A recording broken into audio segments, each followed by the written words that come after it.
Right. Well, you talk a lot about grains, and in your book you mentioned it a lot. Now, grains are getting a bad rap. I mean, I know some people that do have legitimate issues, but anti-nutrients such as lectins and gluten and phytates are now taking the blame for people's inflammatory disease-related issues. And I mean, it doesn't take a lot of surfing to hear statements like the ravages of gluten or the phytates rendering vitamins and minerals in grains null and void, and that, grains are naturally selected to ward off pests. Therefore, there's no reason at all for humans to be eating grains because they provide no nutritional value short of fiber. What's up with that?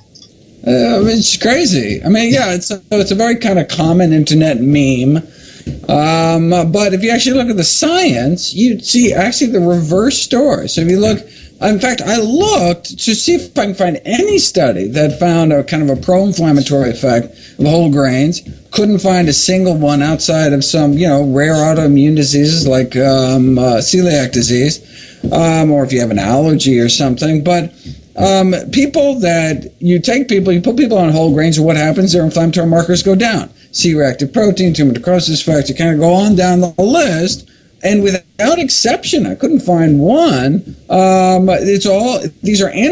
grains are anti-inflammatory foods. Legumes are anti-inflammatory foods, protect against inflammatory diseases. Or at least that's what the science says. I mean, but it's surprising that they can get away with saying something that's just so utterly opposite of what the balance of evidence shows. Two-part question. Is there such thing as a protein deficiency, and what are some of the hazards of protein in excess? Protein deficiency, there is such thing as a protein deficiency, but it's almost always part and parcel of a calorie deficiency. Right. So you're going to see it in starving children in Ethiopia. What's called kwashiorkor, where they get big bloated bellies because they don't have enough protein, so they get edematous and things like that. In Western worlds, extremely rare. I mean, it is, they recently did the NHANES data poll where they look at what people eat. And in our country, we eat way by enough protein, way by enough. There's very little to no protein deficiency. Meanwhile, we're completely deficient on fiber. Less than 3% of the people get the RDA of fiber, and the RDA is low. Problems with eating too much protein are so many. It causes acidosis, causes inflammation, can cause autoimmune disease, can cause cancer, can cause hypertension, definitely associated with diabetes, and with a shorter life expectancy and a more unpleasant life at that. So, I think the idea that more is better can lead to the many diseases that we have in Western society, which are basically just diseases of gluttony. Right. Controversy time. I have a question directly from one of my viewers. I'd like to hear his approach towards other camps, scientists and scholars. The paleo people have their experts. The Harvard Food Study suggests that current data supports eating a variety of foods, including some meat and fish, is the optimal approach towards health and so forth. It just seems so confusing and useless when I speak with intelligent omnivores. They always claim that most peer-reviewed studies from major resources adopt a more diverse food plan rather than 100% plant-based. I mean, you must get this a lot. I mean, do you believe that other camps, scientists, and scholars give more of a patronizing answer to this based on what they feel that people can or can't handle, or the simple, unabashed truth? I mean, I'm looking at the Harvard study, or the Harvard Eating Healthy Plate right now, and they're calling oils healthy, and are pairing poultry and fish with beans and nuts as healthy sources of protein. I mean, what say you on this? So they're very explicit about this. They're putting forth a diet that they feel is achievable, right? Is doable.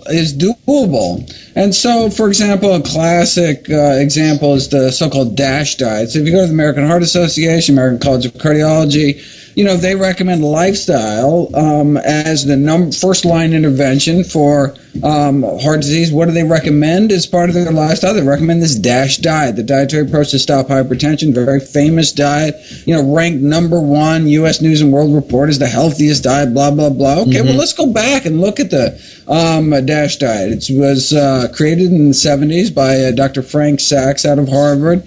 And he was the one that did all this really groundbreaking work on studying strict vegetarians and found that they were the only population in the Western world that actually had ideal blood pressures, coming in at about 110/65. These are the kind of blood pressures you see in rural China, rural Africa, people eating these plant-based diets, low sodium, low processed food, plant-based diets. But in the Western world, the only people, so he designed this diet.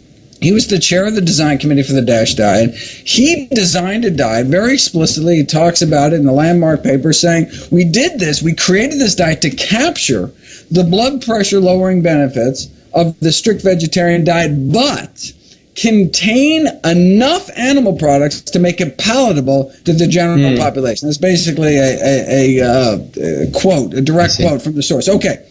And his own, so it's a low meat diet, includes low fat dairy. His own research shows that you add dairy to a vegetarian diet, their blood pressures go up. You take a vegetarian, you give them meat, their blood pressures go up. You take meat eaters, you remove meat from their diet, blood pressures go down. It's like not rocket science, but you can see what they were thinking. They're thinking, look, on a population, we can't tell everyone to eat a strictly vegetarian diet. That's what the science shows. No one's going to do it. So on a population scale, if we soft pedal the truth, right, the American public can't handle the truth. If we soft pedal the truth and tell people to cut down on meat, right, then, more people will do it. And overall, will actually reduce more suffering. We'll save more lives than if we actually told people the truth. All right. But, so I understand that kind of population approach, but, tell that to the 1,000 families a day that lose a family member to high blood pressure, kills 400,000 Americans every year. All right. Maybe it's time to start telling Americans the truth.